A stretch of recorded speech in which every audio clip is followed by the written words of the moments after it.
In Strongest Man this year, 2017, we're lucky enough for myself and Tom to be competing down there in Doncaster. A strong field of boys this year, and you know, Big Laws, Eddie, Hicksy, Bish, Big Felix as well, you know, so top 5 would be nice if everything goes in your favour. To me, I remember getting called out. You go round the back where the crowd is, and you get called out, and it was Mark Steele, you know, Howard Martin Ireland, and Tom Stoltman from Scotland. I remember Tom got out, and I could feel myself getting a bit emotional, you know, because it's like such a proud moment for me to see Tom kind of step up to that level. It's not Strongest Man, you know, it's a massive stage to be on. So when I got called out with Stoltman, and you kind of went out and you see the crowd, and Jesus, this is it, like, this is the kind of stage that you want to be on, what you be competing. The first event was up, the shield carry, you know, 200 kilo shield for a max distance. I think Tom was up against Mark Steele before. Mark, he was awesome. I think he got 60 metres or whatever it was. Smashed it, easy. Tom got there at maybe 40 metres. So I had the bonus of seeing where Tom got, so I thought, right, I can't let younger bro beat me in this one, like, I'm not going to have that. So went out quite fast, up against Hicksy, and did one length, came back. Hicksy put his down, so we're carrying it. It's not a conventional shield, it's quite thick, so you kind of hooked over it. I kind of had it in my head, right, if I can do 2.5 runs, that'll beat Tom, which was kind of, well, obviously my main goal. I couldn't get shown up. I think I thought I was going to be alright for second. So I managed to get that, thankfully, and Big Eddie comes out and smashes it. He just pipped me in that one as well, so he got second. I think I got third, Tom got fourth. I think it was a yoke the next event, so it was myself and Tom head to head in that one. So I think it's probably the first time in Britain's that there's been two brothers, certainly two brothers from Scotland anyway. And again, I think that speaks volumes for the way Scotland's, two Scottish boys at that level, you know, it's massive. So yeah, so the yoke, 2 motorbikes, picked it up, and to me it felt light as anything. You know, it felt, oh, I'm just going to smash this up, away, down. So what am I doing? Up again, Tom's catching up with me. I was in the front, and Tom's kind of just slow and steady, pipping me. I'm up, panicking, down.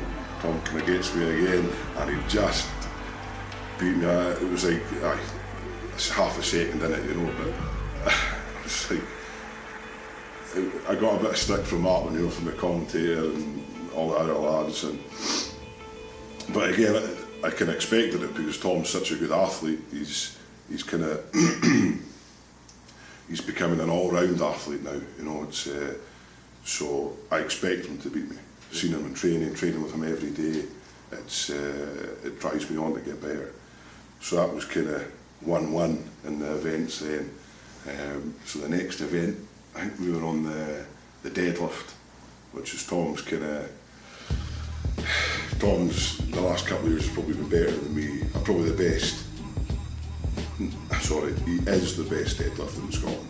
A wee bit nervous, thinking, oh, Tom's going to smash me here in this deadlift.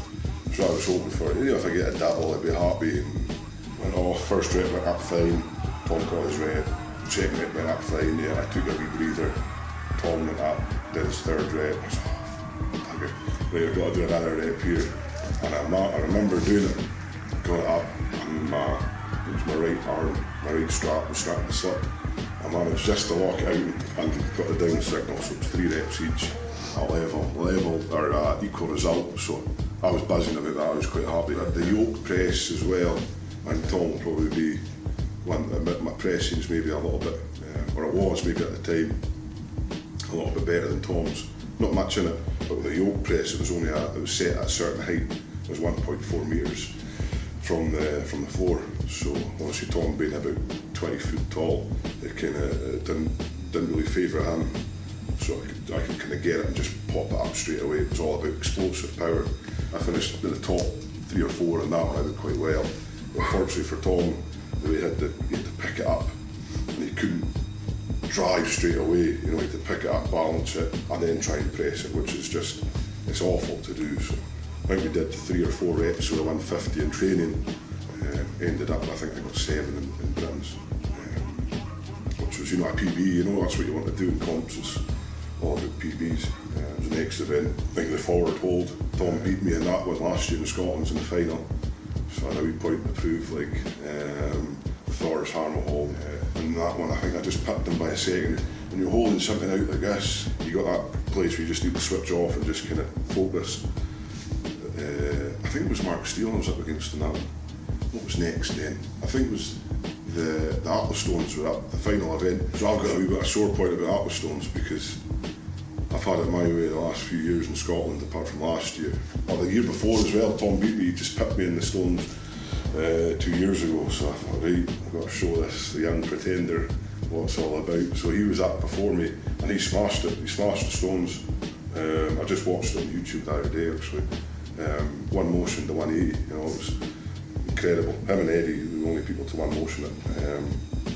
So going into that event, I think it was half a point in front of Felix, and it was like top 5 might get you a world's top 4 would kind of guarantee a world spot, you know, so I thought, right, I need to get 4th. And Felix, I've been up against Felix a couple of times, you know, in the last few years, and he's brilliant at Stones, and I thought, right, I've got my work cut out, so just went all for it, you know, just all guns blazing, and thankfully I managed to beat him and actually won the event. Winning a Giants Live event, you know, is you know, especially like Eddie Hall, Oz, Hixie, Felix, all the boys there. So to beat all them at Atlas Stones, which is one of the most iconic events in Strongman, it felt nice, like, and I think the guys saw that I've kind of stepped up a level, and I'm not there now just to be the token Scottish guy. You know, I'm there to be on the podium, and that's what I want next year. I'm going to be on the podium. That's my goals. I mean, that's how I see it. And probably Tom as well. You know, Tom's going to be there or thereabouts next year. If he's making the same progress as he's done this last year, is incredible. Overall, I came 4th, a couple of points off podium, which would be nice to get it, and then Tom came 6th. You know, so having 2 Scottish boys in the top 6, I think we've made a good kind of representation of Scotland. Everyone else in Britain, that Scotland's here competing to get in the top 5, getting in the top 10, whatever. We're there to, you know, pushing on. We are pushing on every year. Every year I've been in Britain's, I think I've improved. I'm catching up the boys, you know. I might not catch Eddie, you might not catch Laws, but I'm going to get better every year. I'm doing it, and I'm confident in that. And I'm pretty happy with finishing 4th, to be honest. I was buzzing for Tom as well, you know. It's his first competition in Giants Live, and he made a really credited performance. So we'll just see what next year brings.